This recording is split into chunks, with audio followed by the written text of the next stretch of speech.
Revision everything में एक बार फिर से आप लोगों का बहुत बहुत स्वागत है। तो कैसे हैं आप लोग? आई होप आप सब बहुत ही अच्छे होंगे। देखिए, इसके पहले मराठा साम्राज्य में हमने माधव नारायण राव द्वितीय के समय तक पढ़ा था। तो देखिए, माधव नारायण राव के समय ही प्रथम आंग्ल मराठा युद्ध हुआ। तो पहले हम देख लेते हैं प्रथम आंग्ल मराठा युद्ध। देखिए, यह युद्ध माधवराव द्वितीय के समय हुआ। यह युद्ध महादजी सिंधिया के नेतृत्व में सालाबाई की संधि के तहत समाप्त हुआ। इस संधि के तहत अंग्रेजों ने बार भाई परिषद को मान्यता दे दी और माधव नारायण द्वितीय को पेशवा स्वीकार किया। 1795 ईस्वी में महादजी सिंधिया और पेशवा माधव नारायण द्वितीय की मृत्यु हो गई। तो देखिए, जब तृतीय आंग्ल मराठा युद्ध हुआ तो वो सालाबाई की संधि के तहत समाप्त हुआ और अंग्रेजों ने बार भाई परिषद को मान्यता दे दी। अगर आप लोगों को याद होगा तो ये जो बार भाई परिषद है, इसको माधव नारायण द्वितीय की सहायता के लिए ही बनाया गया था। तो अंग्रेजों ने बार भाई परिषद को मान्यता दे दी और माधव राव को पेशवा स्वीकार कर लिया। फिर उसके बाद जब माधव नारायण राव की मृत्यु हो गई तो अगला जो शासक हुए वो बाजीराव द्वितीय हुए। यह अंतिम पेशवा था। इसके समय द्वितीय आंग्ल मराठा युद्ध हुआ। इस पेशवा ने अंग्रेजों की अधीनता स्वीकार कर ली। द्वितीय आंग्ल मराठा युद्ध बसीन की संधि के तहत समाप्त हुआ, किंतु इस संधि को भोंसले, होलकर और सिंधिया ने स्वीकार नहीं किया। यह तृतीय आंग्ल मराठा युद्ध का कारण बना।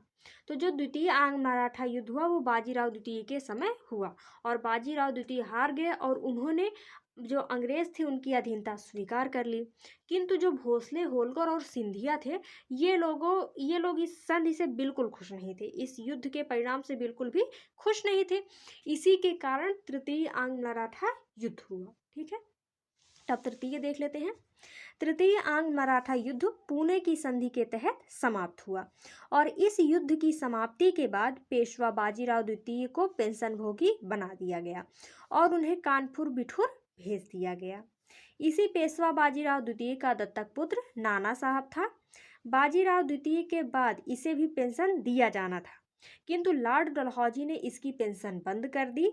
यही कारण था कि नाना साहब ने 1857 की क्रांति में भाग लिया।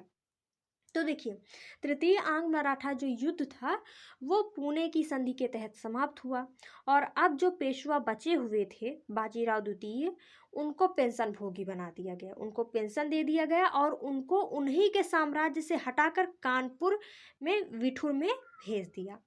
और इसके बाद जब बाजीराव द्वितीय थे, इनका ही दत्तक पुत्र था नाना साहब, उसको भी पेंशन दिया जाना था, लेकिन लॉर्ड डलहौजी ने सबकी पेंशन ही बंद कर दी।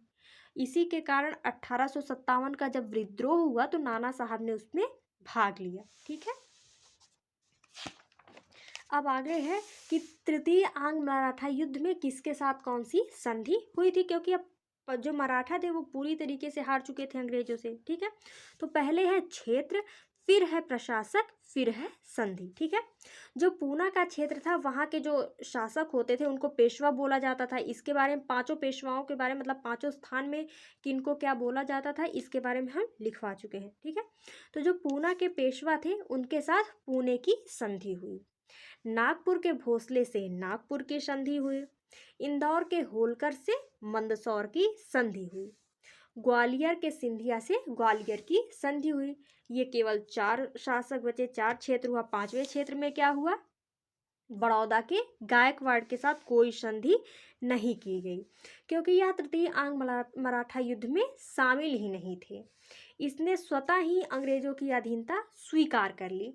तो यहाँ पे अगर आप इन चारों को एक बार भूल भी जाते हैं तो भी कोई दिक्कत नहीं है, लेकिन ये बड़ौदा के गायकवाड़ को ज़रूर याद रखिएगा, क्योंकि इसने तृतीय आंग्ल मराठा युद्ध में भाग ही नहीं लिया था, ये शामिल ही नहीं हुआ था, इसीलिए जाहिर सी बात है इसके साथ कोई संधि होगी ही नहीं। तो बड़ौदा के गायकवाड़ को आप लोग याद रखिएगा।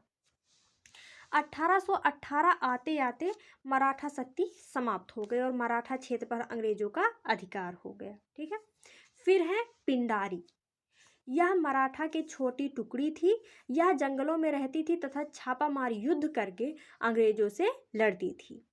मिलकर ग्रे नामक इतिहासकार ने पिंडारियों को मराठों का कुत्ता कहा है।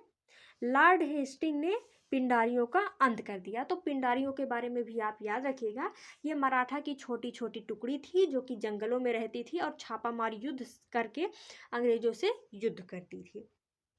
और अगर आपसे पूछा जाए कि पिंडारियों का दमन किसने किया या पिंडारियों का पूर्ण रूप से अंत किसने किया, तो लॉर्ड हेस्टिंग को याद रखिएगा। ये वॉरेन हेस्टिंग नहीं है, लॉर्ड हेस्टिंग है। इन पे आप ध्यान दीजिएगा, ठीक है।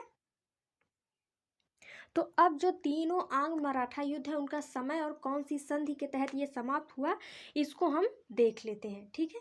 तो देखिए, जो प्रथम आंग मराठा युद्ध हुआ वो 1778 से 1782 ईस्वी के बीच हुआ।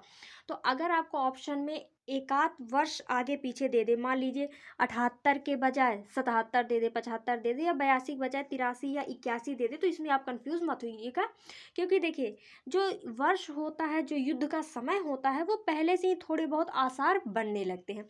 तो इन सब चीज़ों को लेके आप बिल्कुल भी परेशान मत होइएगा, ठीक है। तो जो प्रथम आंग मराठा युद्ध हुआ ये सालाबाई की संधि के तहत समाप्त हुआ। जो द्वितीय आंग मराठा युद्ध हुआ वो 1803 से 1806 के बीच हुआ और बसीन की संधि के तहत समाप्त हुआ। जो तृतीय आंग मराठा युद्ध था वो 1817 से 1818 के बीच हुआ और पुणे की संधि के तहत समाप्त हुआ। तो आई होप कि आपको ये आंग मराठा युद्ध याद हो गया होगा। तो और इसमें सबसे मेन है इनकी संधियों को, क्योंकि एग्ज़ाम में कई बार आंग्ल मैसूर युद्ध के तहत जो भी संधि हुई थी, आंग्ल मराठा युद्ध के बीच जो संधि हुई थी, ये संधियों को पूछ लिया जाता है। तो आप लोग संधियों को ज़रूर याद रखिएगा, ठीक है। तो अब अगले वीडियो में हम मराठों की सैन्य व्यवस्थाओं के बारे में चर्चा करेंगे। मिलते हैं नेक्स्ट वीडियो में। Thank you.